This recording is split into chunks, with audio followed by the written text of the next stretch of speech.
Salut à tous et bienvenue sur Actus Mondial. Aujourd'hui, nous décryptons une actualité brûlante qui pourrait redessiner la carte du Moyen-Orient. Un document confidentiel de 38 pages, révélé par le Washington Post, expose les plans de l'administration Trump pour l'après-guerre à Gaza. Ce projet va bien au-delà de la reconstruction.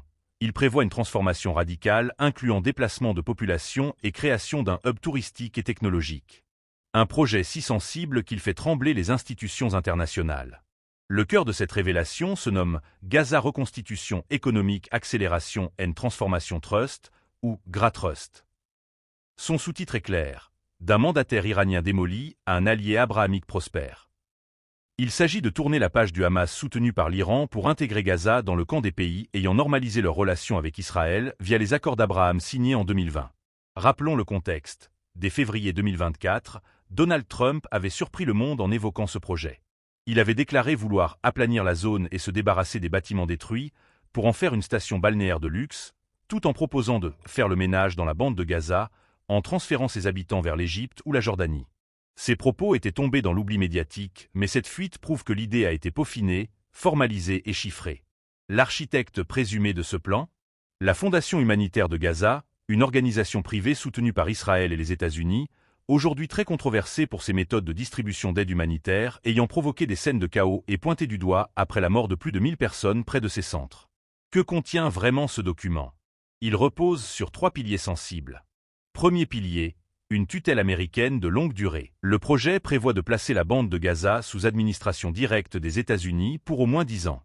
Washington aurait les pleins pouvoirs pour gérer le territoire, sa sécurité et sa transformation économique. Le transfert de pouvoir vers une entité palestinienne, reformée et déradicalisée, n'interviendrait qu'après cette période. Deuxième pilier, le déplacement massif et controversé de la population.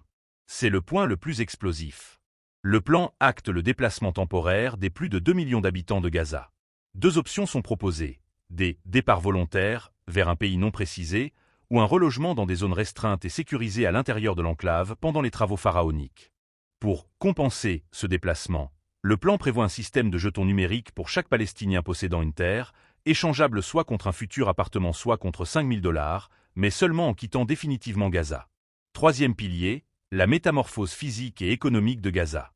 Le document devient un catalogue de promoteurs immobiliers de luxe visant à transformer Gaza en station touristique et centre de haute technologie.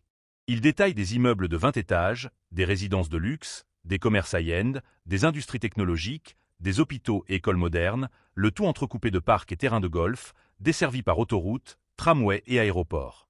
Le document chiffre même les retours sur investissement potentiel. Forcément, un tel projet a déclenché des condamnations virulentes. Dès février, les experts de l'ONU alertaient que de telles violations du droit international briseraient le tabou mondial lié à l'agression militaire et encourageraient d'autres pays prédateurs, avec des conséquences dévastatrices pour la paix mondiale. Amnesty International a dressé une liste de violations, transferts forcés de population, crimes de guerre et potentiellement crimes contre l'humanité.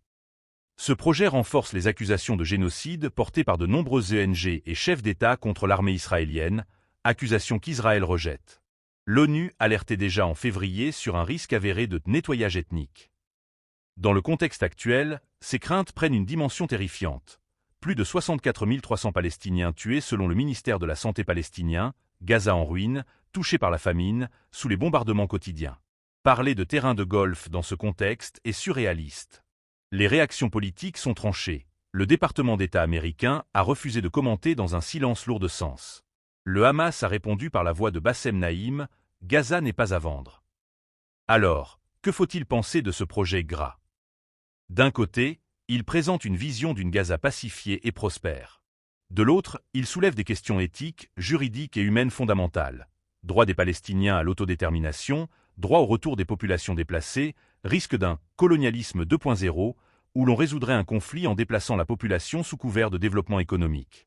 Ce plan, s'il était mis en œuvre, ne résoudrait pas le conflit mais l'enterrerait sous le béton d'une zone de loisirs pour riches, créant une injustice historique encore plus profonde.